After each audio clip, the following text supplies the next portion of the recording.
مولانا عبد المالک رحمہ اللہ، حضرت مولانا استاد اللہ بخش رحمہ اللہ،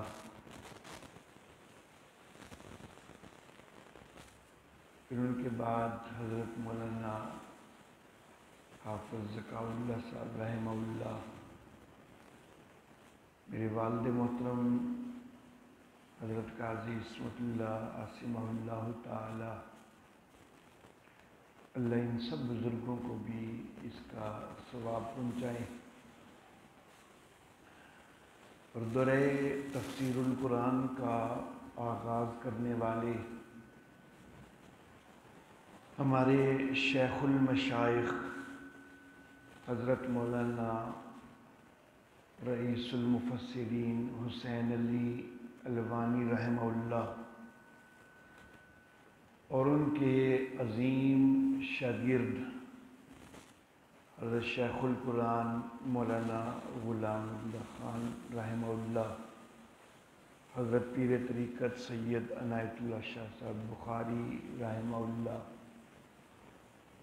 حضرت شیخ القرآن مولانا محمد طاہر پنجپیری رحمہ اللہ، شیخ التفسیر حضرت مولانا محمد امیر بندے عالوی رحمہ اللہ، سلطان العارفین حضرت مولانا قاضی نور محمد نور اللہ مرکزہ، شمس المحدثین حضرت مولانا قاضی شمس الدین رحمہ اللہ، اور اس قافلہ کے دیگر بزرگوں کو بھی اللہ رب العزت اس کا ثواب پہنچائے۔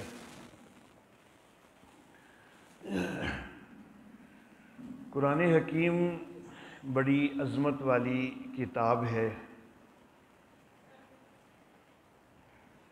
اللہ رب العزت نے اس کو ساری انسانیت کی اور قیامت تک کی انسانیت کی ہدایت کے لیے بھیجا ہے۔ سیدنا آدم علیہ الصلاۃ و تسلیمات سے اللہ رب العزت نے نبوت اور رسالت کا سلسلہ شروع کیا، اور رحمت کائنات محمد عربی صلی اللہ علیہ وآلہ وسلم تک اس سلسلہ کو اللہ رب العزت نے مکمل فرمایا۔ اللہ رب العزت چاہتے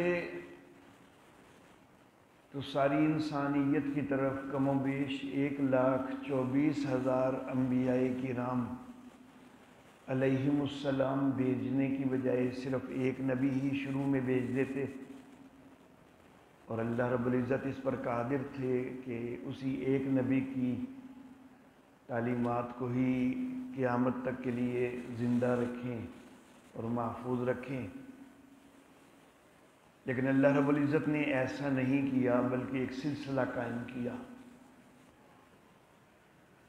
پھر اللہ رب العزت چاہتے تو اس سلسلے کو قیامت تک کے لیے بھی جاری رکھ سکتے تھے، لیکن اللہ رب العزت نے اس کو قیامت تک جاری رکھنے کی بجائے رحمت کائنات محمد عربی صلی اللہ علیہ وآلہ وسلم پر مکمل فرما دیا۔ جب کم و بیش 1,24,000 انبیاء کرام آ گئے تو اللہ چاہتا تو مزید بھی تو بھیج ہی سکتا تھا، لیکن اللہ نے نہیں بھیجے۔ جو سلسلہ صرف ایک نبی پر مشتمل نہیں رہا، بلکہ کم و بیش 1,24,000 انبیاء تک گیا، لیکن پھر اس کو مکمل کر دیا گیا۔ اس ساری چیز کے اندر حکمتیں موجود ہیں۔ صرف ایک نبی تک محدود کر دینا وہ بھی مناسب نہیں تھا، اور قیامت تک کے لیے اس کو جاری رکھنا وہ بھی مناسب نہیں تھا۔ میرا اللہ رب العزت کے ہر کام کے اندر بڑی حکمتیں ہوتی ہیں۔ صرف ایک نبی سیدنا آدم علیہ الصلاۃ و تسلیمات کو ہی اگر نبی بنایا جاتا تو اس وقت ابھی انسانیت اپنے بالکل ابتدائی مراحل میں تھی، اور اس وقت ایسے احکام بھیجے جانا کہ جو قیامت تک کے لیے قابل عمل ہوں، اللہ رب العزت ان کو بھیج تو دیتے، لیکن انسانیت کے لیے ان احکام کو سمجھنا اس وقت ناممکن ہوتا۔ اس لیے حکمت کا تقاضا یہ تھا کہ اس وقت صرف اس دور کے تقاضوں کے مطابق ہی احکام بھیجے جائیں۔ انسانیت آہستہ آہستہ آہستہ آہستہ ترقی کی منازل طے کرتی گئی، حالات کا تناظر بھی تبدیل ہوتا رہا، نئے سے نئے حالات سامنے آتے رہے، انسانیت پھیلتی گئی، بڑھتی گئی، اور پھر ہر دور کے تقاضوں کے مطابق انبیاء کرام علیہم السلام اپنے اپنے دور کے تقاضوں کے مطابق تعلیمات پہنچاتے رہے۔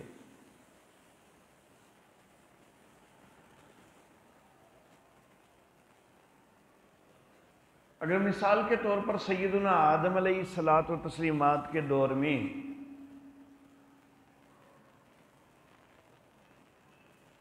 کاروبار، خرید و فروخت، نقد رقم، پھر سود وغیرہ ان چیزوں کے احکام بھیجے جاتے تو ظاہر بات ہے کہ اس وقت کی انسانیت ان کو نہیں سمجھ سکتی تھی، یہ چیزیں بہت بعد میں آئی ہیں۔ تو اس لیے ہر دور کے تقاضوں کے مطابق آہستہ آہستہ آہستہ آہستہ احکام آتے گئے۔ عقائد سیدنا آدم علیہ الصلاۃ والتسلیمات سے لے کے سیدنا محمد عربی صلی اللہ علیہ وآلہ وسلم تک بالکل ایک ہی رہے ہیں۔ عقیدہ توحید، عقیدہ رسالت، فرشتوں پر ایمان، آخرت پر ایمان، یہ ساری چیزیں جو ہیں یہ تو رہی مسلسل۔ اللہ واللہ، لیکن احکام اپنے اپنے دور کے تقاضے کے مطابق آتے رہے۔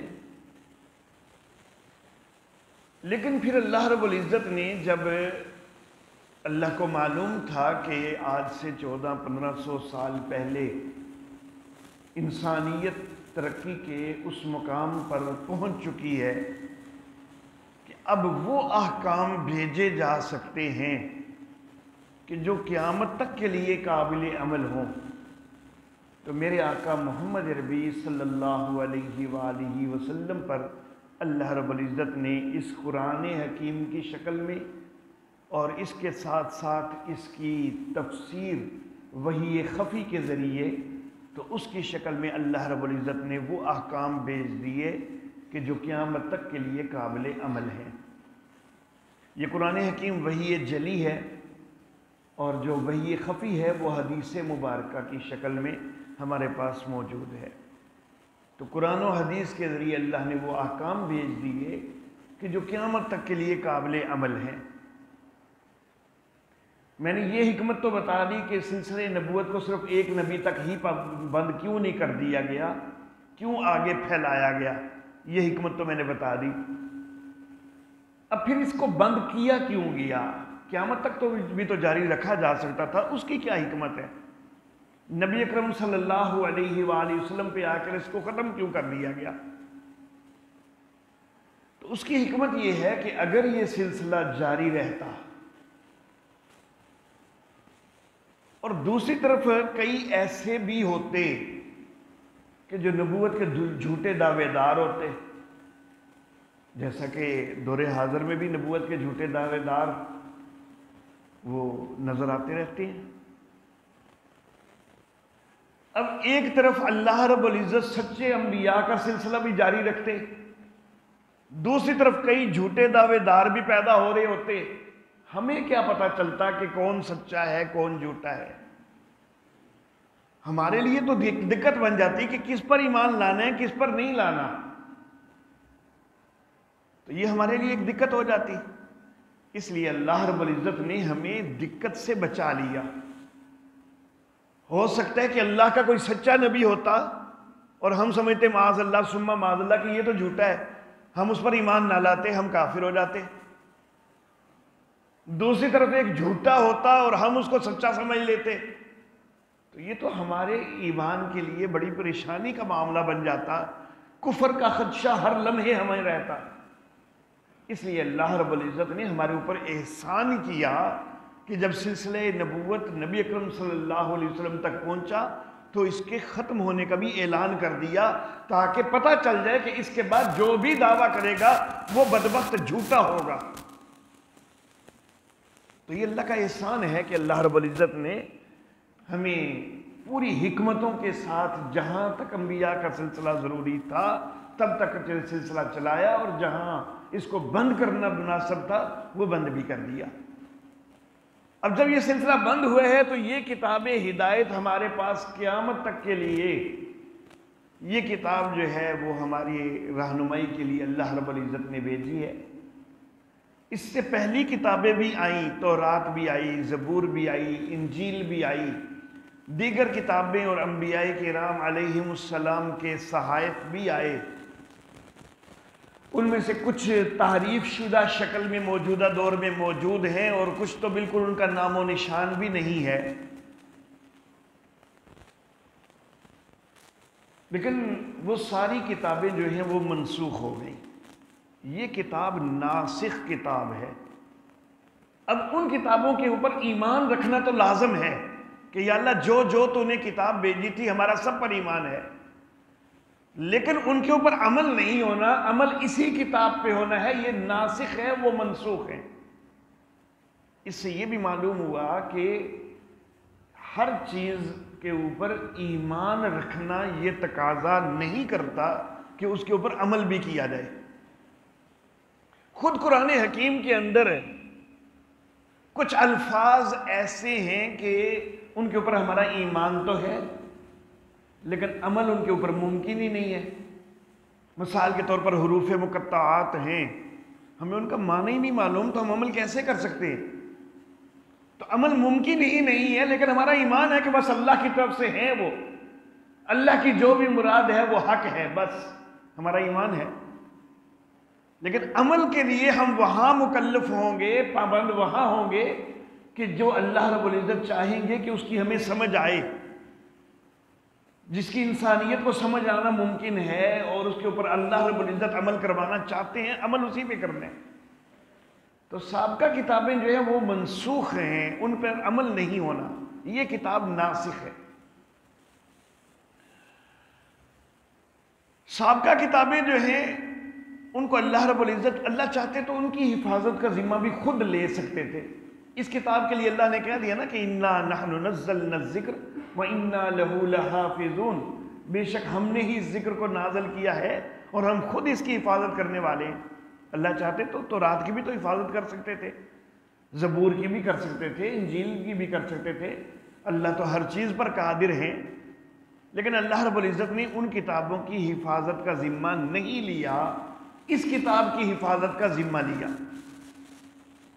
وجہ یہ کہ سابقہ کتابیں جو ہیں وہ صرف ایک محدود دور کے لیے تھی، ان میں تحریفات ہو بھی جاتی تو سب سلسلہ نبوت بھی جاری تھا، تحریف ہو گئی تو ایک نیا نبی آ گیا، اس نے بتا دیا کہ یہ لوگوں نے تعریف کی ہے اور یہ حقیقی دین ہے، تو ان کے اندر تعریف ہو جانا وہ نقصان دہ نہیں تھا، کیونکہ ان کے اوپر ہمیشہ عمل تو ہونا تھا ہی نہیں، وہ ایک محدود دور کے لیے تھی، نئی نئی شریعت آتی جا رہی تھی، پہلی منسوخ ہوتی جا رہی تھی، تو اس لیے ان کی حفاظت لازم کوئی نہیں تھی، تو اللہ نے نہیں کی اور ان میں تحریفات ہو گئی۔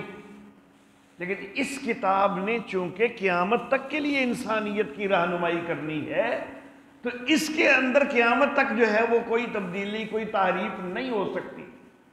اللہ رب العزت نے اس کی حفاظت کو اپنے ذمہ لیا ہے۔ اللہ اللہ، ہاں البتہ اللہ رب العزت نے حفاظت کے لیے اسباب بہت سارے انسانوں کو بنایا ہے، بڑے خوش نصیب انسان ہیں کہ جو اس حفاظت کا سبب بن رہے ہیں کسی نہ کسی انداز میں بھی۔ جو ہمارے بچے حفظ کر رہے ہوتے ہیں تو وہ بھی اس حفاظت کا سبب بن رہے ہوتے ہیں، ان کے سینوں کے اندر حفاظت ہو رہی ہوتی ہے، وہ اپنے سینوں کے اندر محفوظ کر رہے ہوتے ہیں، اس کتاب کو، جو کاتب اس قرآن حکیم کو لکھتے ہیں، جو کمپوزر اس کی کمپوزنگ کرتے ہیں، تو وہ بھی اس کے اندر اپنا ایک کردار ادا کر رہے ہیں، ان سے بھی اللہ کام لے رہا ہے۔ اور یہ تو ہے لفظوں کی حفاظت، پھر اس کے مفاہیم کی حفاظت کے لیے اللہ رب العزت ہر دور میں علماء حق کو بھیجتے ہیں کہ اگر علماء سو کچھ غلط معنی نکالنے کی کوشش کریں تو ان کا دروازہ بند کر دیا جائے، اور علماء حق جو ہے وہ صحیح تفسیر لوگوں تک پہنچاتے رہیں۔ تو اللہ نے تفسیر کے لیے بھی حفاظت کا انتظام بنایا۔ اس کے تلفظ کی حفاظت کے لیے اللہ رب العزت نے قراء، ان کی ذمہ داری لگا دی کہ وہ لوگوں کا تلفظ درست کرواتے ہیں۔ تو اس قرآن حکیم کی حفاظت کئی انداز سے کی گئی ہے۔ سابقہ کتابیں ہیں نا، جو تورات ہے، تو اس تورات کے اندر آخر کے اوپر کچھ عبارت ہے۔ ویسے تو تحریف کی اور بھی بڑی مثالیں، میں صرف ایک مثال بول کے تو آگے جانا چاہوں گا۔ تورات کے آخری حصے میں ایک عبارت ہے کہ اس کے بعد خداوند کے بندہ موسیٰ نے فلاں جگہ پر وفات پائی، فلاں جگہ پر ان کی تدفین ہوئی، پھر اتنا عرصہ جو ہے ان کا افسوس ہوتا رہا، افسوس کے اندر لوگوں نے گزارا، اور اس وقت سے آج تک ان جیسا نبی کوئی نہیں آیا۔ اب یہ لفظ جو ہیں، یہ لفظ ہی بتا رہے ہیں کہ یہ کئی صدیوں بعد کے لفظ ہیں کہ اس وقت سے آج تک ان جیسا نبی کوئی نہیں آیا، یعنی گویا اور نبی کئی آئے بھی ہیں اس دوران، لیکن حضرت موسیٰ جیسا کوئی نہیں آیا۔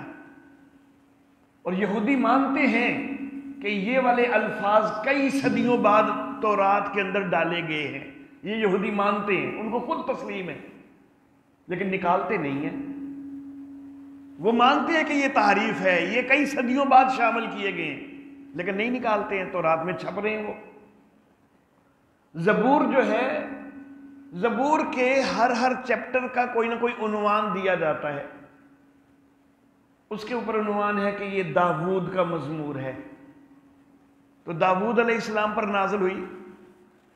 عموماً لوگ لفظ داود بولتے ہیں، داود نہیں ہے، داود ہے، واو کے اوپر حمزہ نہیں ہے، الٹی پیش ہے، داود صحیح تلفظ ہے۔ تو بہرحال حضرت داود علیہ السلام پر نازل ہوئی ہے، تو جن چیپٹرز کے اوپر عنوان ہے داود کا مزمور، چلو وہ تو مان لیے، لیکن کچھ چیپٹر جو ہیں ان کے نسبت تک بھی حضرت داود علیہ السلام کی طرف نہیں ہے۔ یہ بنی کورے کا مزمور ہے، یہ فلاں کا مزمور ہے، یہ فلاں کا مزمور ہے۔ تو خود تورات زبور کے چیپٹر یہ گواہی دے رہے ہیں کہ یہ حضرت داود علیہ السلام کے ساتھ ان کا کوئی تعلق نہیں، حالانکہ زبور تو انہی پر نازل ہوئی ہے، تو اس کی نسبت یا اللہ کی طرف ہو سکتی ہے یا حضرت داود علیہ السلام کی طرف، دیگر کی طرف تو نسبتیں نہیں ہونی چاہیے، لیکن اس کے کئی پورے چیپٹرز کی نسبت دوسروں کی طرف ہے۔ اللہ اللہ۔ اور انجیل جو ہے اس کے اندر تحریف کا بڑا واضح ثبوت یہ ہے کہ اس وقت عیسائیت کے اندر ایک انجیل تو ہے ہی نہیں، 4 انجیلیں رائج ہیں۔ متی کی انجیل، مرکز کی انجیل، لوکا کی انجیل اور یوحنا کی انجیل۔ متی کو عموماً لوگ متی بول دیتے ہیں، لیکن متی تلفظ ہے۔ اب یہ 4 انجیلیں ان کے اندر رائج ہیں، اور یہ نہیں ہے کہ ایک فرقے کی ایک انجیل ہو اور دوسرے کی دوسری ہو، تیسرے کی تیسری، نہیں۔ سارے عیسائی ان 4 کو مانتے ہیں، حالانکہ انجیل نازل تو ایک ہوئی تھی، اور وہ نہ متی کی تھی، نہ مرکز کی تھی، نہ لوکا کی تھی، نہ یوحنا کی تھی، وہ تو اللہ کی تھی، اور نازل عیسیٰ علیہ السلام پہ ہوئی تھی، متی، مرکز، لوکا، یوحنا پہ نازل نہیں ہوئی تھی۔ اور یہ جو رائٹر ہیں متی، مرکز، لوکا اور یوحنا، یہ حضرت عیسیٰ علیہ السلام کی شاگرد بھی نہیں ہیں کہ یہ سمجھا جائے کہ چلو جی حضرت عیسیٰ علیہ السلام نے جس طرح نبی اکرم صلی اللہ علیہ وسلم کسی نہ کسی کاتب کو بلا کے لکھواتے تھے، تو حضرت عیسیٰ علیہ السلام نے ان کو لکھوایا اور نہیں، یہ لوگ تو حضرت عیسیٰ علیہ السلام کی جو دنیا کے اندر دور گزرا اس میں ابھی پیدا تک بھی نہیں ہوئے تھے، یہ سارے بعد کے لوگ ہیں۔ تو سوال یہ ہے کہ وہ انجیل کدھر ہے کہ جو حضرت عیسیٰ علیہ السلام والی ہے؟ تو گویا کہ تورات بھی بدل گئی، زبور بھی بدل گئی، انجیل بھی بدل گئی، لیکن یہ قرآن حکیم جو ہے اس کے اندر لوگوں نے، وہ پنجابی میں تعبیر کروں تو زیادہ بہتر ہے کہ لوگ کا وس پوٹ لیا کہ کوئی تحریف ثابت کر دیں، لیکن نہیں ثابت کر سکے اور قیامت تک نہیں ثابت کر سکیں گے۔ اس کتاب کی حفاظت کا ذمہ میرے اللہ نے لیا ہے اور اللہ نے بڑی خوبصورت حفاظت فرمائی ہے۔ اس کی 2-3 مثالیں دے کر میں بات کو آگے چلاؤں گا۔ دورہ تفسیر میں زیادہ لمبی چوڑی بات کا تو وقت نہیں ہوتا کہ میں اس کے لیے بہت زیادہ مثالیں دوں، صرف 2-3 مثالیں جو ہے میں ذکر کر دیتا ہوں۔ اس کے لیے سب سے پہلے میں آپ کو لے جانا چاہوں گا 27ویں سپارے کے پہلے صفحے پر۔ سورہ زاریات ہے، 27واں سپارے کا پہلا ہی صفحہ ہے۔ ممکن ہے کہ بعض نسخوں میں دوسرے صفحے پر عبارت گئی ہو۔ یہ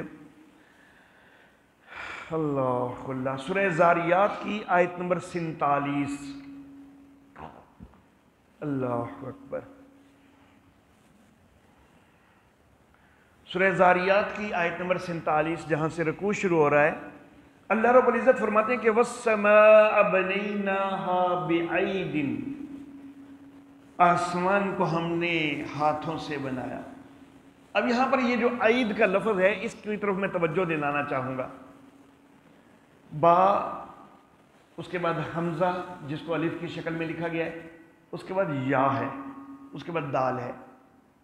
یا کو لکھنے کا انداز کیا ہوتا ہے کہ ایک دندہ بنتا ہے اور اس کے نیچے 2 نقطے لگتے ہیں، لیکن یہاں پر یا کو دیکھیں، یہاں پر یا کے 2 دندے بنے ہوئے ہیں۔ یہاں پر یا کا ایک دندہ نہیں ہے، 2 دندے بنے ہوئے ہیں۔ اللہ اللہ۔ تیسرے سپارے کی ابتدا میں آیت الکرسی، تیسرے سپارے کا پہلا ہی صفحہ، یا بعض نسخوں میں دوسرے صفحے پہ چلی گئی ہوگی۔ اچھا جی، آیت الکرسی میں یہاں پر بھی لفظ عید تو موجود ہے، یعلم ما بین ایدیہم، لفظ تو یہاں پر بھی عید ہے نا، اور وہاں پر بھی والسماء بنیناہا بعید، وہاں پر بھی عید ہی ہے، لیکن یہاں جو عید ہے اس میں یا کا ایک ہی دندہ ہے، وہاں پر جو عید ہے اس میں یا کے 2 دندے بنے ہوئے ہیں۔ وجہ کیا ہے؟ وجہ یہ ہے کہ نبی اکرم صلی اللہ علیہ وآلہ وسلم کے دور میں جب بھی کوئی آیت مبارکہ نازل ہوتی، نبی اکرم صلی اللہ علیہ وآلہ وسلم کسی نہ کسی کاتب کو بلا کے لکھوا لیا کرتے تھے، اور اس دور میں ایک اسلوب تھا کہ کھڑی زبر والا جو حرف ہے اس میں کچھ اور بھی شرائط ہوتی تھی، کھڑی زبر کے ساتھ کچھ اور بھی شرائط کے ساتھ جو حرف ہوتا تھا اس کا ایک دندہ زائد بنایا جاتا تھا جس پر کھڑی زبر آنی ہوتی تھی۔ یہ اس دور کا ایک اسلوب تھا، دور حاضر کا یہ اسلوب نہیں ہے۔ ایک دندہ کھڑی زبر والے حرف کے اوپر زیادہ بنتا تھا۔ اب اس وجہ سے کئی کاتب ان کو 2 دندے بنانے کی عادت ہو گئی ہوئی تھی۔ تو جس وقت سورہ زاریات کی یہ آیت مبارکہ لکھی گئی، یہاں پر کھڑی زبر نہیں بھی تھی، تو کاتب نے اپنی عادت کے مطابق یہاں پر 2 دندے بنا دیے، اور چونکہ نبی اکرم صلی اللہ علیہ وآلہ وسلم کے سامنے جب یہ پہلی دفعہ لکھا گیا تو یہ 2 دندوں کے ساتھ لکھا گیا ہے نا، تو اب قیامت تک یہاں پر 2 دندوں کے ساتھ ہی لکھا جاتا رہے گا۔ تو یہ اللہ رب العزت نے کتنی حفاظت کی ہے کہ ایک دندانے تک کا فرق جو ہے وہ نہیں ہونے دیا اللہ رب العزت نے۔ قرآن حکیم دنیا کے کسی گوشے سے کسی کمپنی کا اٹھا کے دیکھ لیں، سورہ زاریات کی آیت نمبر 47 میں یا کے 2 دندے نظر آئیں گے آپ کو، اور اگر کوئی کمپنی کبھی کوئی قرآن پاک ایسا شائع کر دے کہ جس میں وہ ایک ڈنڈا بنائے تو اس کو شاید لاکھوں فون چلے جائیں گے کہ یہ تم نے غلطی کر دی ہے، اور ان کو اپنے اگلے ایڈیشن میں تبدیل کرنا پڑے گا۔ یہ اللہ نے حفاظت کی ہے اس قرآن کی۔ اللہ اللہ۔ اس کے بعد میں آپ کو لانا چاہوں گا سورۃ الفجر میں۔ اللہ اکبر۔ کوئی حافظ جلدی پہنچ سکتا ہے سورۃ الفجر تک اور پھر ہمیں صفحہ نمبر بتا سکتا ہے؟ جی ہاں جی، اس بارہ تو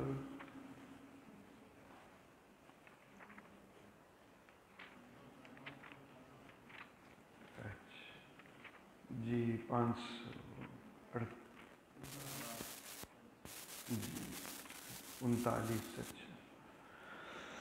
اچھا جی صفحہ 539 جو آیت ہم نے دیکھنی ہے وہ صفحہ 540 پر ہے، سورۃ الفجر کی آیت نمبر 24۔ یہاں میں دو چیزوں کی طرف توجہ دلانا چاہوں گا اور پھر اپنی بات کو آگے چلاؤں گا، مزید مثالیں نہیں دوں گا۔ یہ آیت شروع ہوئی ہے وَجِیعَ یَوْمَئِذٍ بِجَہَنَّمَ۔ اب یہاں پر جیعہ میں آپ دیکھ رہے ہیں کہ ایک الف لکھا ہوا ہے، حالانکہ جیعہ میں الف تو نہیں ہوتا نا، لیکن نبی اکرم صلی اللہ علیہ وسلم کے دور میں یہ ایک اسلوب چلتا تھا کہ بعض کاتب جیعہ کے اندر ایک زائد الف لکھتے تھے۔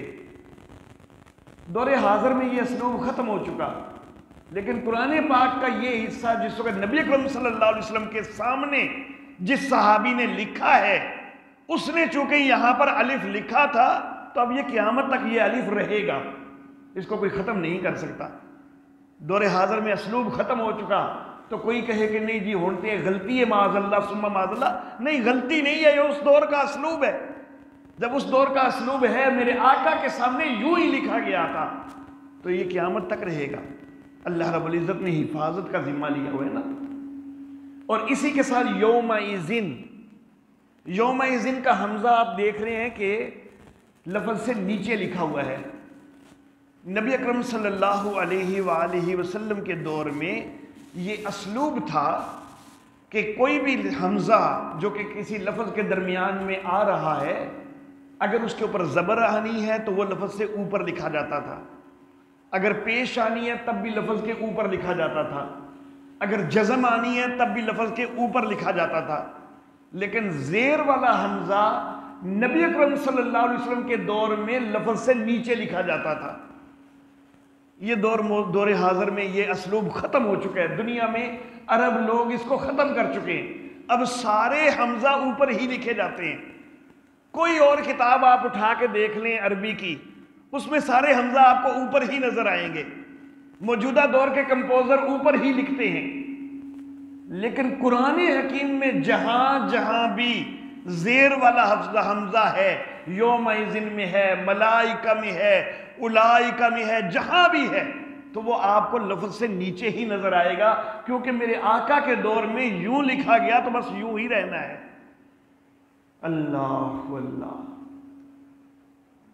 تو یہ بڑی ساری مثالیں ہیں، کافی ساری اور مثالیں دینا چاہوں تو دے سکتا ہوں، لیکن چونکہ درہ تفسیر کا اختصار جو ہے وہ یہ تقاضا کرتا ہے کہ بات کو آگے چلایا جائے، تو اس لیے اسی پر میں اکتفا کر کے بات کو آگے چلاتا ہوں۔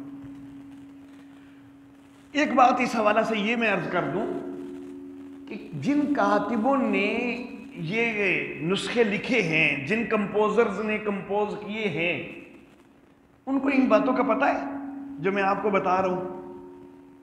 ان کو نہیں پتا، ان کو نہیں بھی پتا، اللہ آٹومیٹکلی ان کے ہاتھوں سے ایسا ہی لکھوا رہے ہیں، کیونکہ اللہ نے حفاظت کی ہے نا اس کی۔ اللہ اللہ۔ تو کتنی عظیم کتاب ہے کہ جس کی حفاظت میرے اللہ خود اپنے ذمے لے رہے ہیں۔ تو بڑے خوش نصیب ہیں آپ احباب، آپ طلبہ، آپ طالبات کہ جو اس کتاب کو سیکھنے کے لیے تشریف لائے ہیں۔ اللہ اللہ۔ رحمت کائنات صلی اللہ علیہ وسلم کا ارشاد ہے نا کہ خیرکم من تعلم القرآن وعلمہ، اور یہ جو ہے نا تعلیم قرآن، یہ ناظرہ پڑھنے کو نہیں کہتے، اصل میں وہ تلاوت قرآن ہوتی ہے۔ تعلیم قرآن جو ہے وہ قرآن کا مفہوم سمجھ کے پڑھنے کو کہتے ہیں۔ اگرچہ چلو ہم وسعت کرتے ہوئے وہاں پر بھی اس حدیث کو لگا لیتے ہیں، ناظرہ وغیرہ کی فضیلت بیان کرتے ہوئے بھی اس لفظ کے اندر وسعت پیدا کرتے ہوئے اگرچہ ہم استعمال کر لیتے ہیں، لیکن اصل میں تعلیم قرآن جو ہے وہ اور چیز ہے۔ وہ جو ناظرہ پڑھنا ہے وہ تعلیم قرآن نہیں ہوتا۔ تعلیم قرآن یہی ہوتا ہے کہ قرآن کو سمجھ کے پڑھا جائے، پڑھایا جائے، یہ علم ہے قرآن کا۔ وہ تلاوت ہے، یہ علم ہے۔ اللہ اللہ۔ پھر یہ کتاب جو ہے ناسخ کتاب، میں نے پہلی بات بتائی، محفوظ کتاب اور کتاب ہدایت، ساری انسانیت کے لیے کتاب ہدایت۔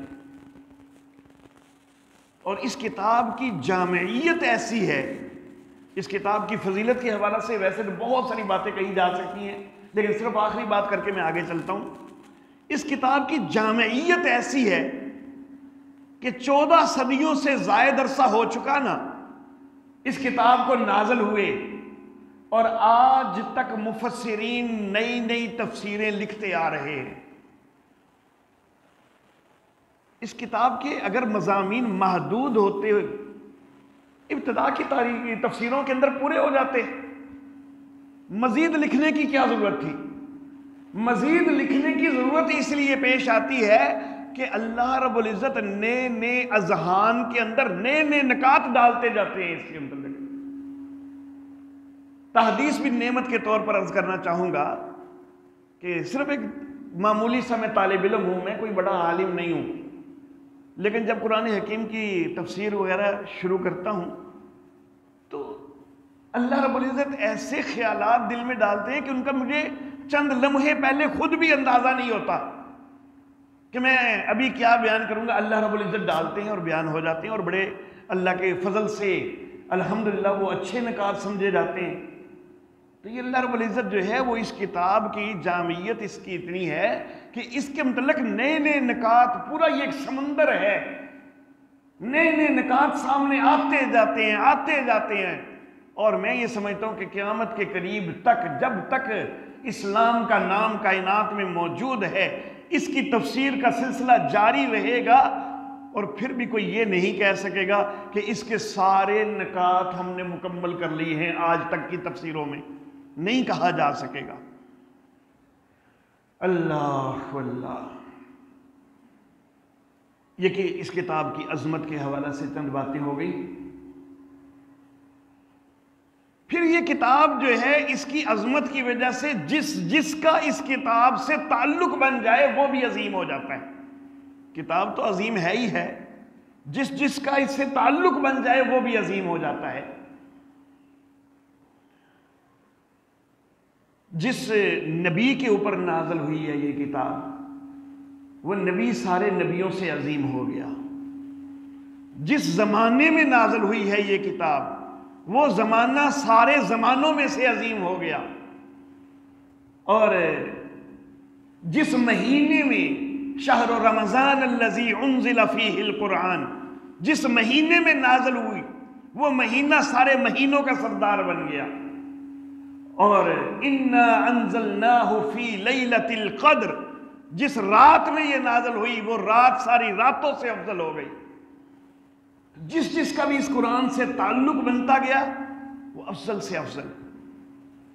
اب یہاں پر قرآن حکیم جو ہے وہ تو نبی اکرم صلی اللہ علیہ وآلہ وسلم پر تقریباً 22 سال میں نازل ہوا ہے، اور ہم کہہ رہے ہیں شہر رمضان الذی انزل فیہ القرآن، رمضان میں نازل ہوا ہے، اور رمضان میں بھی ہم مزید محدود کر رہے ہیں کہ انا انزلناہ فی لیلۃ القدر، کہ ہم نے اس کو لیلۃ القدر میں نازل کیا۔ تو یہ ہم ان آیات کی روشنی میں بڑا محدود کر رہے ہیں، حالانکہ یہ تو 22 سال نازل ہوتا رہا ہے۔ اصل معاملہ یہ ہے کہ اس کا نزول ہے دو طرح کا، ایک ہے لوح محفوظ سے آسمان دنیا پر نزول، لوح محفوظ سے یہ اکٹھا آسمان دنیا پر نازل ہوا، اور وہ رمضان کی لیلۃ القدر میں نازل ہوا۔ بیت العزت مقام ہے آسمان دنیا کا. آسمان دنیا سے مراد سب سے نیچے والا آسمان. 7 آسمان ہے نا، ان میں سب سے نیچے والا جو آسمان ہے اس کو آسمان دنیا کہا جاتا ہے. تو آسمان دنیا کے اندر بیت العزت کے مقام پر یہ قرآن حکیم لوح محفوظ سے اکٹھا نازل ہوا رمضان المبارک کی لیلۃ القدر میں. اور پھر آگے آسمان دنیا سے نبی اکرم صلی اللہ علیہ وآلہ وسلم کے قلب اطہر پر یہ آہستہ آہستہ آہستہ آہستہ تقریباً 22 سال کے عرصہ میں نازل ہوتا رہا. 22 سال سے کچھ زیادہ ہے، 23 سال پورے نہیں ہوتے ہیں. تو جس چیز کا بھی تعلق بن گیا اس کو افضلیت مل گئی. جو اس کتاب کے اولین مخاطب تھے صحابہ کرام رضوان اللہ علیہم اجمعین، ان کی بھی یہ عظمت ہے کہ بعد کی ساری انسانیت مل کر بھی ایک سب سے چھوٹے صحابی کا بھی مقابلہ نہیں کر سکتے. اور یہ جو سب سے چھوٹے کا لفظ میں بول رہا ہوں نا، یہ ان صحابہ کے آپس کے درجات میں سب سے چھوٹے. ہمارے سے تو بڑے ہی بڑے ہیں، باقی ساری انسانیت سے تو اعلیٰ ہی اعلیٰ ہیں. خود آپس کے جو درجات ہیں نا صحابہ کے، ان درجات میں جو سب سے چھوٹے درجے والا ہے، باقی انسانیت میں چھوٹا نہیں ہے، انسانیت میں تو وہ اعلیٰ ہی اعلیٰ ہیں. ادنا درجے کا بھی جو صحابی ہے نا، بعد کی قیامت تک کی انسانیت مل کر بھی اس کے درجے تک نہیں پہنچ سکتی ہے. اور جو قیامت تک کی انسانیت ہے، میرے جیسے گناہگاروں کی بات نہیں میں کر رہا، بلکہ علماء، محدثین، مفسرین، مجتہدین سارے مل جائیں، ائمہ مل جائیں، امام بخاری جیسے، امام مسلم جیسے، امام اعظم ابو حنیفہ جیسے، امام مالک جیسے، یہ سارے مل جائیں نا تو ایک سب سے چھوٹے درجے کے صحابی کے درجے کا مقابلہ نہیں کر سکتے. تو یہ کتاب کے اولین مخاطب تھے تو ان کو بھی عظمتیں مل گئی. اللہ اللہ. اور الحمدللہ ثم الحمدللہ یہی سلسلہ جو ہے یہ آگے بڑھتا جائے تو اللہ رب العزت نے ہماری جماعت اشاعت التوحید والسنہ کو بھی یہ عظمت عطا کی ہے کہ آپ دیکھ سکتے ہیں کہ جتنا درس قرآن حکیم کا اہتمام اشاعت التوحید والسنہ میں ہوتا ہے اور کسی جماعت میں نہیں ہوتا. یہ اللہ رب العزت کا فضل ہے. اللہ جس کو چاہے اپنا فضل دیتے ہیں، یہ اللہ کا فضل ہے، اللہ کی عنایت ہے. تو پھر یہ جماعت بھی ساری جماعتوں سے عظیم ہو گئی نا. جب جس چیز کا بھی اس سے تعلق بنتا ہے وہ سب سے عظیم ہو جاتا ہے. تو الحمدللہ ثم الحمدللہ اشاعت التوحید والسنہ وہ ایک عظیم ترین جماعت ہے کیونکہ اس کا تعلق اس قرآن حکیم سے ہے. اللہ اللہ. ہمارے شیخ المشائخ حضرت حسین علی بچرنی رحمہ اللہ، انہوں نے باقاعدہ اس جماعت کی بنیاد نہیں رکھی تھی، ان کے شاگردوں نے بعد میں اس جماعت کی بنیاد رکھی. لیکن وہ سارے شاگرد چونکہ حضرت حسین علی رحمہ اللہ سے ہی پڑھے ہوئے تھے، اس لیے اس جماعت کے بانی کی نسبت جو ہے وہ حضرت حسین علی سے بھی لوگ کر دیا کرتے ہیں. حالانکہ وہ 1944 میں فوت ہو گئے تھے اور جماعت کی بنیاد 1957 میں جا کے رکھی گئی ہے، ان سے 13 سال بعد. لیکن چونکہ سارے انہی کے شاگرد تھے. اللہ اللہ. اور یہ جو دورہ تفسیر القرآن کا سلسلہ ہے یہ بھی حضرت حسین علی رحمہ اللہ نے شروع کیا ہے اور اللہ رب العزت نے اس سلسلے کو بڑا مقبول کیا ہے اور بڑا زیادہ فائدہ ہو رہا ہے اس سلسلے کا کہ صرف 40-50 دن کے دور میں قرآن حکیم کا ایک جو کم از کم مضمون، ایک خلاصہ ضرور سمجھ آ جاتا ہے، عقائد وغیرہ ذہن میں بیٹھ جاتے ہیں. الحمدللہ. اللہ اللہ. بہت زیادہ شغف تھا حضرت حسین علی رحمہ اللہ کو قرآن حکیم سے. ایک بہت بڑے عالم تھے مولانا دوست محمد قریشی رحمہ اللہ. ان سے کسی نے پوچھا کہ آپ کی حضرت حسین علی سے ملاقات ہوئی ہے؟ تو انہوں نے کہا کہ ہاں 1 دن اور سورہ جن۔ پوچھنے والے نے کہا کہ یہ کیا مراد ہے کہ 1 دن اور سورہ جن؟ تو کہنے لگے کہ میں صرف 1 دن گیا تھا حضرت کے پاس اور انہوں نے مجھے سورہ جن پڑھا دی تھی۔ تو گویا کہ ان کو اتنا شوق تھا کہ کوئی ملنے بھی آیا ہے نا تو وہ اس کو قرآن سکھانا شروع کر دیتے تھے، قرآن پڑھانا شروع کر دیتے تھے۔ وہ ملنے کے لیے گئے ہیں 1 دن کے لیے اور ان کو سورہ جن پڑھا دی۔ اللہ اللہ۔ ہمارے ایک بہت بڑے بزرگ گزرے ہیں مولانا غلام رسول، جن کو انی والے بابا کہا جاتا ہے۔ یہ گجرات کے علاقے میں گاؤں ہے انی۔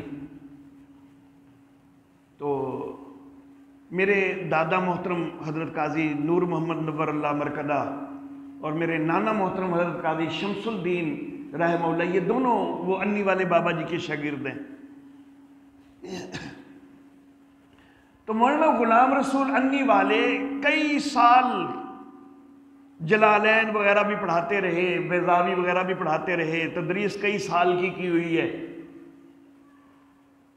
ان کے دل میں شوق پیدا ہوا کہ تصوف کے لیے کسی اچھے بزرگ کے ہاتھ پر بیعت کی جائے۔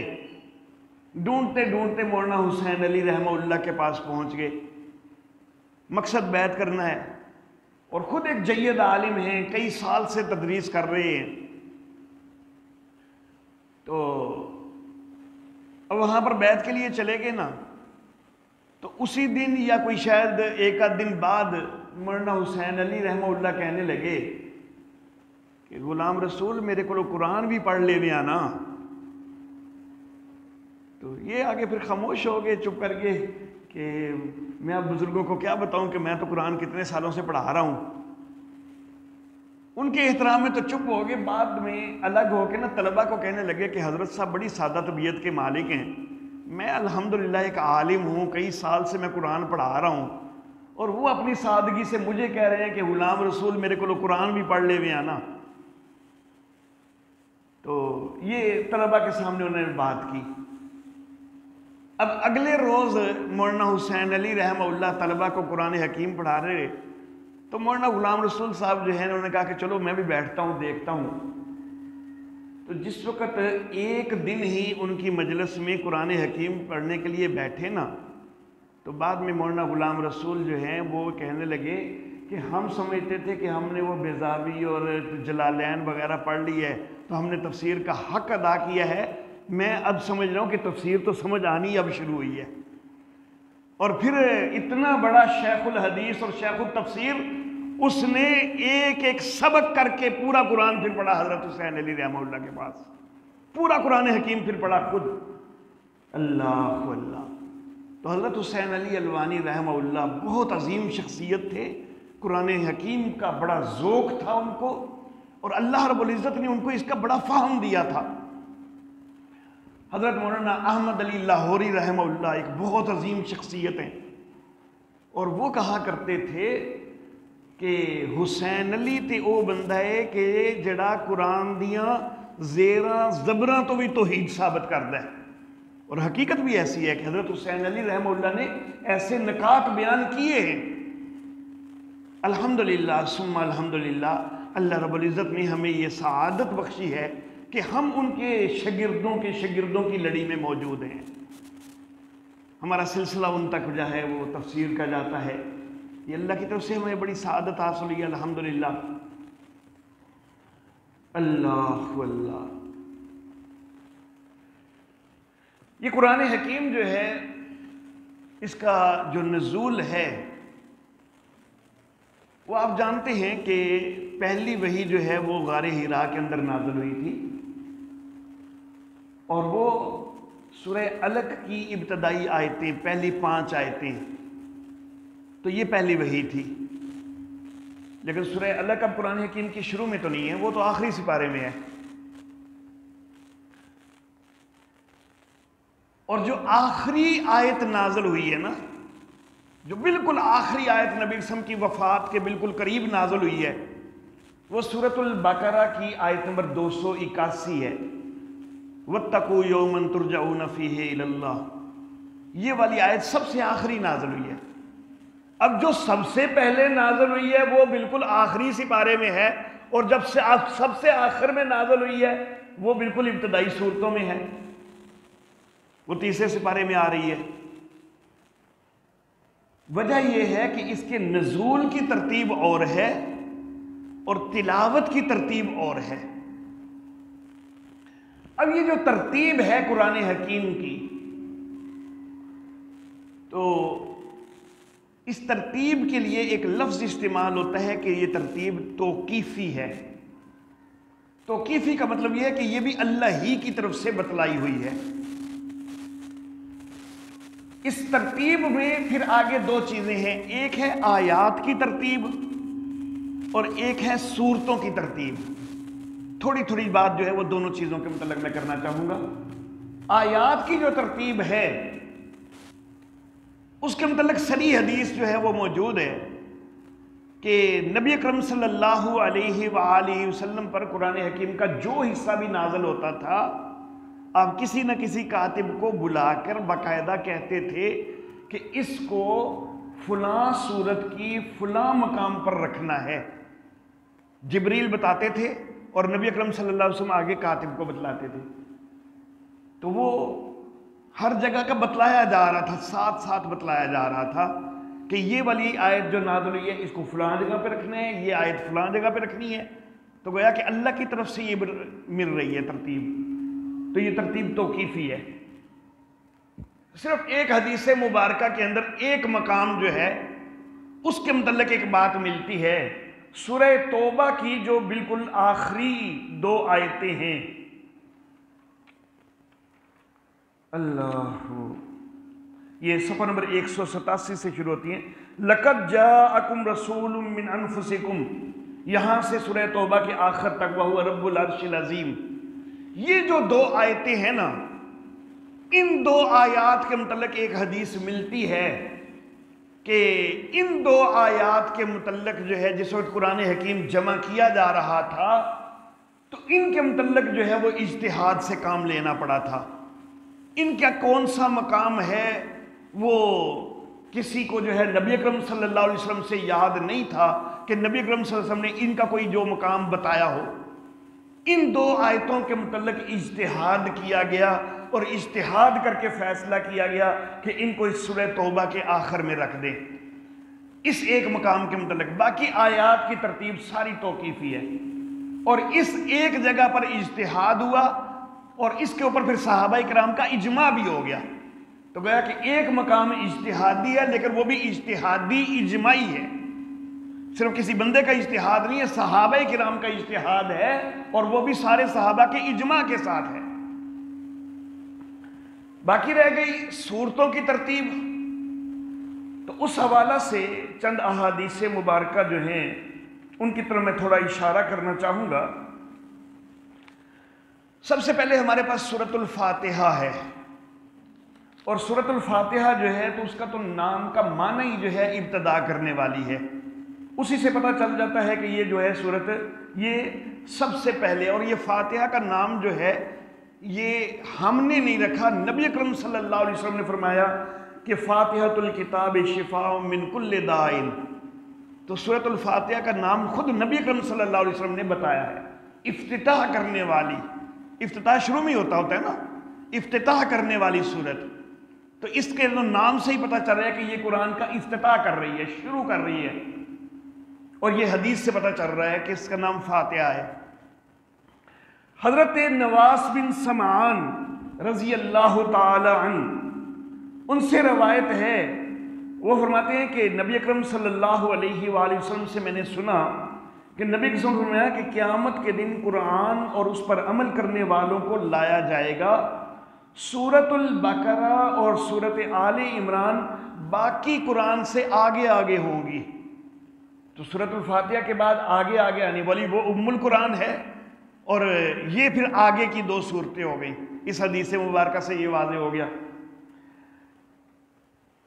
حضرت ابو عبداللہ بن بجیلہ رضی اللہ عنہ سے روایت ہے کہ ایک آدمی نے نبی اکرم صلی اللہ علیہ وآلہ وسلم کے ساتھ نماز پڑھنی شروع کی، تو نبی اکرم صلی اللہ علیہ وسلم نے پہلی رکعت میں سورۃ البقرہ جو ہے وہ پڑھی، اور اس انداز سے پڑھی کہ جنت والی ذکر کی کوئی آیت آتی تو جنت کو مانگتے، دوزخ کی آیت کی دوزخ کے ذکر والی کوئی آیت آتی تو دوزخ سے پناہ مانگتے، رکوع، قومہ، سجدہ وغیرہ سارا بڑے خشوع و خضوع کے ساتھ ان کے اندر یہ الفاظ بھی نبی صلی اللہ علیہ وسلم نے پڑھے کہ سبحان رب الملکوت والجبروت والکبریاء والعظمت.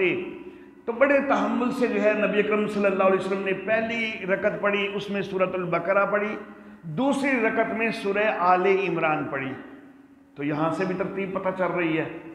پھر حضرت حذیفہ بن یمان رضی اللہ تعالیٰ عنہ سے روایت، تو اس میں بھی ذکر ہے کہ میں نے نبی اکرم صلی اللہ علیہ وآلہ وسلم کے ساتھ جو ہے وہ نماز شروع کر دی، تو نبی اکرم صلی اللہ علیہ وسلم نے سورۃ البقرہ شروع کر دی. میں نے خیال کیا کہ 100 آیتوں پر مکمل کریں گے، لیکن 100 پوری ہو گئی تو آگے چلے. نبی صلی اللہ علیہ وسلم، میرا خیال تھا کہ پھر 200 پہ شاید بس کر دیں، لیکن نبی اکرم صلی اللہ علیہ وسلم پوری پڑھتے گئے.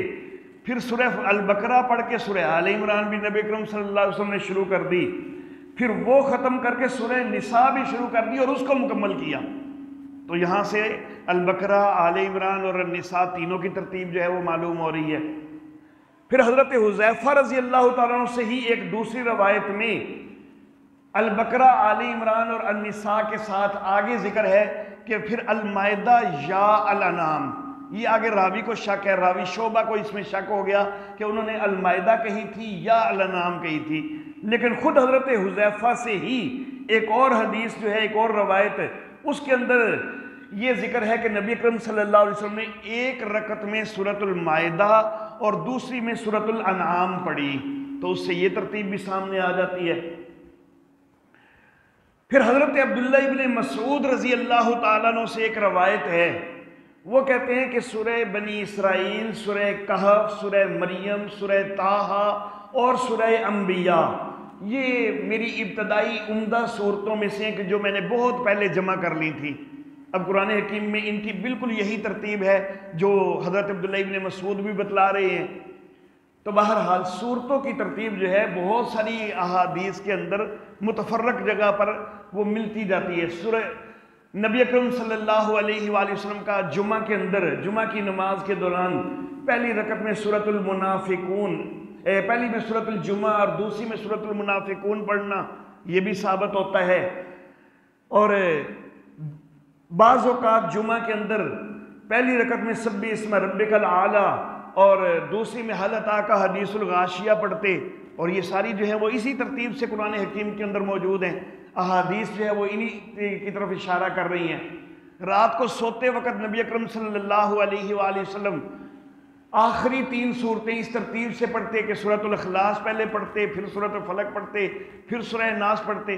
تو یہ بڑی ساری احادیث جو ہیں ان کے اندر ترتیب کی طرف اشارے ملتے ہیں، اور ان سے پتہ چلتا ہے کہ قرآن حکیم کی صورتوں کی جو ترتیب ہے وہ بھی توقیفی ہے. آیات کی ترتیب کے متعلق بھی میں نے ذکر کر دیا کہ ایک مقام اجتہادی، باقی سارا توقیفی. اور صورتیں جو ہیں ان میں بھی، یہاں تک کہ بعض علماء نے تو یہاں تک لکھ دیا کہ صورتوں کی جو ترتیب ہے یہ بالکل اسی طرح ہے جس طرح لوح محفوظ میں. علامہ طیبی غالباً انہوں نے یہ لکھا ہے، علامہ طیبی رحمہ اللہ نے، کہ یہ صورتوں کی ترتیب بالکل وہی ہے کہ جو لوح محفوظ میں ہے. یہاں پر بھی سیدنا عثمان ابن عفان رضی اللہ تعالی عنہ، ان سے ایک روایت میں ایک مقام کا اجتہاد کے ساتھ تعلق ہونا ذکر ہوتا ہے کہ سورۃ الانفال اور سورۃ التوبہ، ان کے درمیان بسم اللہ الرحمن الرحیم نہیں لکھی جاتی. ان کے متعلق اجتہاد ہوا تھا کہ یہ جو ہے سورۃ الانفال جو ہے یہ اور سورۃ التوبہ ترتیب یہاں پر بھی یہی ہے، لیکن فرق صرف اتنا ہوا کہ کیا سورۃ الانفال یہاں مکمل ہوتی ہے اور آگے نئی سورت شروع ہوتی ہے، یا اگلی جو سورہ توبہ ہے وہ بھی اصل میں سورہ انفال کا ہی حصہ ہے. یہ تھوڑا جو ہے نا وہ اختلاف ہو گیا کہ کیا یہاں سے نئی سورت شروع ہوتی ہے یا نہیں ہوتی. تو پھر بسم اللہ نہیں لکھی جاتی لیکن سورت کا نشان لگا دیا جاتا ہے تاکہ ہوتی ہے کا پہلو یا نہ ہوتی ہے دونوں پہلو جو ہیں وہ سامنے آ جائیں. اللہ واللہ. اب آج کے درس کی آخری بات جو ہے وہ میں کرنا چاہوں گا، پھر انشاءاللہ کل سے جو ہے وہ مزید ہم تسلسل سے درس شروع کریں گے۔ کچھ ضروری اصطلاحات ہیں کہ جن کو سمجھنا بڑا اہم ہے، اور یہ ضروری اصطلاحات جو ہیں یہ پورے آگے دورہ تفسیر میں مختلف جگہ پر یہ کام آتی رہیں گی۔ سب سے پہلی اصطلاح ہے دعویٰ۔ کوئی بھی صورت جس وقت ہم دیکھیں گے، جس وقت ہم اس کی تفسیر پڑھیں گے، تو اس کا کوئی نہ کوئی دعویٰ ہوتا ہے، یعنی ایک مرکزی مضمون کہ جس کو وہ صورت ثابت کرنا چاہتی ہے، اس صورت کے اندر جو مرکزی مضمون ثابت کیا جا رہا ہوتا ہے اس کو کہتے ہیں دعویٰ۔ پھر جو دعویٰ ہے تو پھر دعویٰ کے ساتھ دلیل بھی ہوتی ہے۔ تو دوسری اصطلاح ہے دلیل۔ تو دعوے کے ساتھ ساتھ دلائل آتے ہیں۔ ایک مسئلہ، ایک دعویٰ ایک صورت کا ہے نا، تو اب اس مسئلے کے اوپر اس صورت میں دلائل آتے ہیں۔ پھر یہ دلائل جو ہیں یہ چار قسم کے، ایک ہے دلیل عقلی محض۔ پہلی قسم دلیل عقلی محض۔ دلیل عقلی محض سے مراد یہ ہے کہ اس کے اندر کوئی ایسی چیز بیان کی جا رہی ہے جو ذہن کو جو ہے متوجہ کرتی ہے، اور ذہن جو ہے وہ ماننے پر مجبور ہوتا ہے کہ واقعی یوں ہونا ہے، اس کو کہتے ہیں دلیل عقلی محض۔ دوسری ہے دلیل عقلی علی سبیل الاعتراف من الخصم۔ لمبا سارا نام ہے، مطلب اس کا یہ ہے کہ ایسی دلیل عقلی کہ جس کا دشمن جو ہے وہ واضح لفظوں میں اقرار کرنے پہ مجبور ہو جائے، علی سبیل الاعتراف، کہ اس کا اعتراف بھی ہو رہا ہو، من الخصم دشمن کی طرف سے۔ تو دلیل عقلی علی سبیل الاعتراف من الخصم، کہ یہ وہ دلیل ہے کہ جو ذہن کو ایسا متوجہ کرتی ہے کہ دشمن بھی بول کر اقرار کر لیتا ہے کہ واقعی ایسے ہے۔ اس کے بعد ہے دلیل نقلی۔ دلیل نقلی جو ہے یہ اصلی کے مقابلہ میں نہیں ہے کہ ایک چیز اصلی ہوتی ہے اور ایک نقلی ہوتی ہے۔ یہ جو تسی بوٹی لاندے ہو نا جڑی امتحان وچ نقل کر دے اودے تو کہ نقل ماری ہوئی ہے۔ اب نقل ماری ہوئی ہے یہ کیا مراد ہے؟ تو اللہ رب العزت سابقہ انبیاء کرام علیہم السلام وغیرہ ان کی کئی باتیں نقل کرتے ہیں کہ فلاں نبی نے یوں کہا، تو قرآن حکیم میں اس کی چیز کو ذکر کیا جاتا ہے، تو وہ ان سے نقل ہوتی ہے سابقہ انبیاء کرام سے، تو اس کو کہتے ہیں دلیل نقلی۔ اللہ اللہ۔ اور اس کے بعد ہے دلیل وحی۔ دلیل وحی جو ہے وہ یہ ہے کہ اللہ کہتے ہیں میں رب جو ہوں تو میں جو یوں کہہ رہا ہوں۔ اللہ اللہ۔ دیکھو نا، اللہ سب سے بڑا ہے نا۔ ساڑھے کو کوئی چھوٹا جہا چودھری بھی ہوئے نا، وہ بھی اپنی گل دے کے کسی اور دی گل نہیں آن دینا، میں جو پہ کہنا وا تو بس صحیح ہے، یہ جو میں کہتا ہوں ٹھیک ہے بس۔ تو اللہ کو تو یہ کہنے کا سب سے زیادہ حق ہے کہ میں اللہ نے کہہ دیا تو بس یہی ماننا ہے تم نے، تو یہ دلیل وحی ہے۔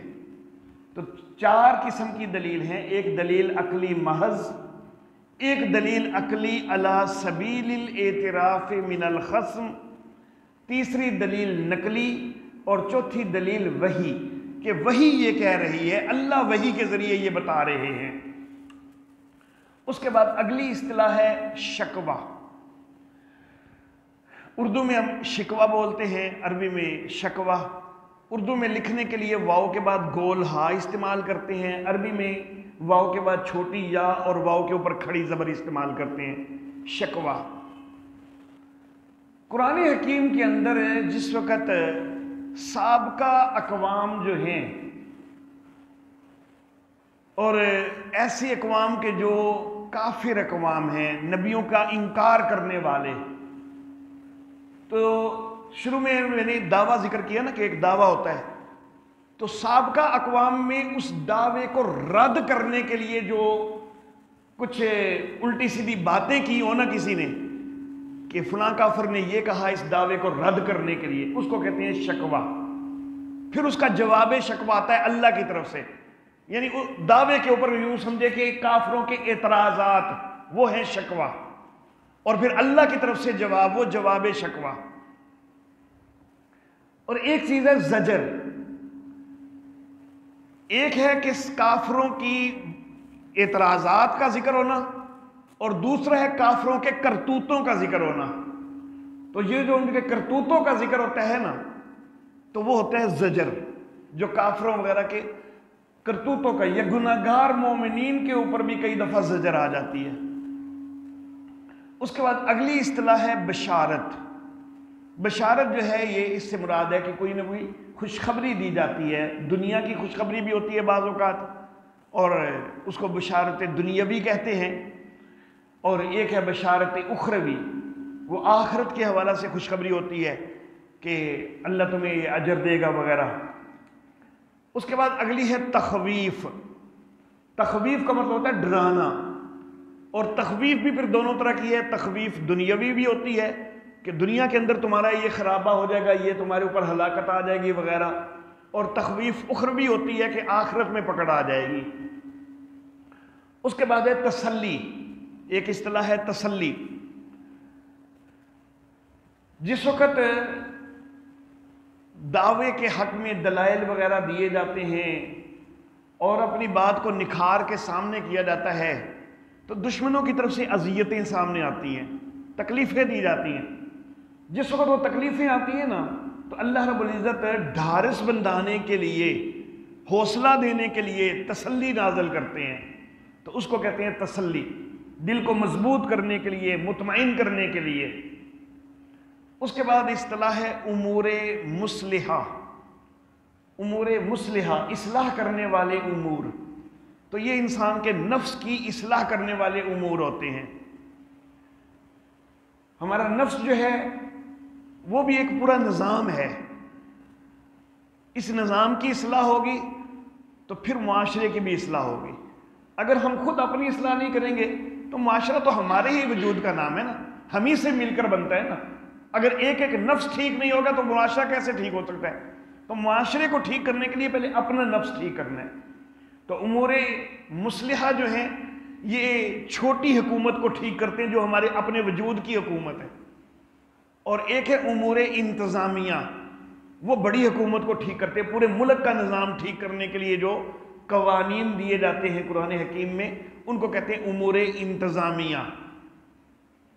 اور ایک اصطلاح ہے عطاب۔ عطاب کا جو اصطلاح ہے نا، یہ بڑی حساس اصطلاح ہے۔ یہ عطاب جو ہے یہ اردو والا عطاب نہیں ہے۔ اردو میں جو ہم عطاب بولتے ہیں نا، تو وہ ہمارے ذہن میں ایک سزا کا تصور آتا ہے۔ عربی میں عطاب اس کو نہیں کہتے، عربی میں عطاب کہتے ہیں پیار بھری ڈانٹ کو، پیار بھری ڈانٹ۔ اس کے اندر اصل میں پیار کی شدت ہوتی ہے، اور وہ عطاب ہمیشہ جتنا کوئی قریبی ہوتا ہے نا، عطاب اسی پر ہوتا ہے۔ میں اس کی ایک مثال دیتا ہوں کہ آپ میرے طلبہ ہیں، آپ میں سے اکثر جو ہیں وہ مجھ سے پہلے بھی پڑھے ہیں، اب بھی پڑھ رہے ہیں، آپ پہلے بھی مجھ سے پڑھتے رہے ہیں، آپ کے ساتھ ایک تعلق ہے، ایک محبت ہے، الحمدللہ آپ سے بھی مجھے اسی محبت کی توقع ہے۔ تو اب آپ بیٹھے ہوں، ایک بندہ باہر سے آ کے وہ بھی ادھر بیٹھ جائے، نہ میں نے اس کو کبھی دیکھا ہے، نہ اس نے مجھے کبھی دیکھا ہے، کہیں سے آیا آ کے بیٹھ گیا، نہ میں اس کو جانتا ہوں نہ وہ مجھے جانتا ہے۔ ظاہر بات ہے کہ میری محبت جو آپ کے ساتھ ہے وہ اس کے ساتھ تو نہیں ہے۔ ٹھیک ہے، الحمدللہ اگر وہ بیٹھے گا، وہ سننے کے لیے آئے گا تو میں انشاءاللہ سمجھانے کی کوشش کروں گا کہ وہ بھی خلوص کے ساتھ، اس کے لیے بھی کوشش کروں گا کہ اس کو بھی سمجھ آئے۔ لیکن ظاہر بات ہے کہ ایک دلی لگاؤ جو میرا آپ کے ساتھ ہے وہ تو فوری اس کے ساتھ نہیں پیدا ہو جائے گا۔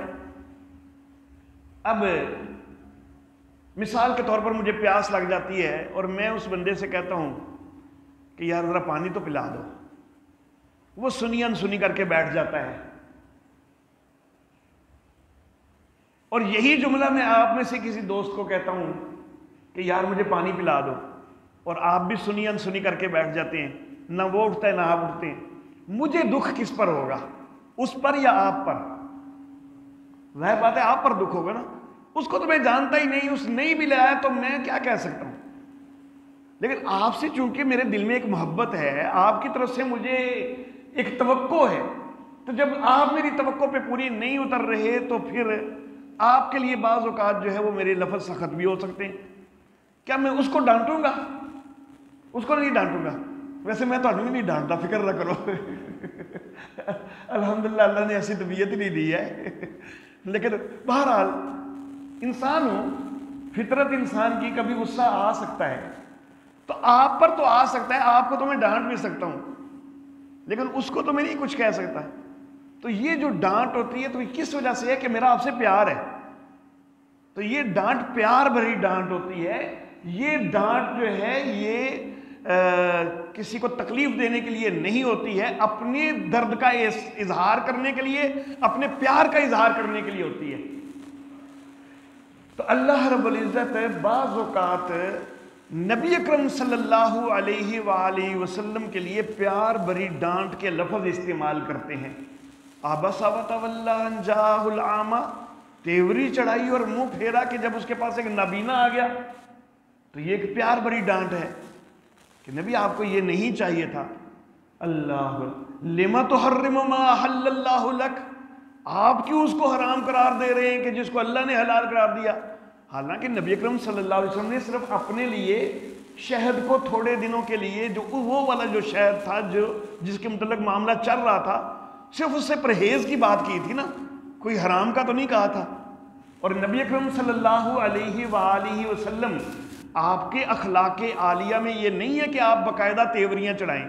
صرف آپ کے دل میں تھوڑا سا خیال آیا تھا کہ عبداللہ ابن ام مکتوم اس وقت نہ آتا تو بہتر تھا, لیکن اللہ کی طرف سے تنبیہ بڑی شدید آ گئی. اس کو عتاب کہتے ہیں کہ اللہ کی طرف سے اگر پیار بڑی ڈانٹ آ جاتی ہے تو اس کو عربی میں عتاب کہتے ہیں. یہ اردو والا عتاب نہیں ہے کہ جس میں وہ سزا والا تصور ہوتا ہے کہ وہ کہ فلاں عتاب نازل ہوا ہے کہ وہ سزا نہیں مل رہی. نہیں, یہ وہ والا نہیں ہے. تو یہ بہرحال چند بنیادی اصطلاحات تھیں جو کہ آپ کے ذہن نشین ہونی چاہیے. اور انشاءاللہ اب کل صبح 8:30 بجے جو ہے وہ سبق شروع ہوگا.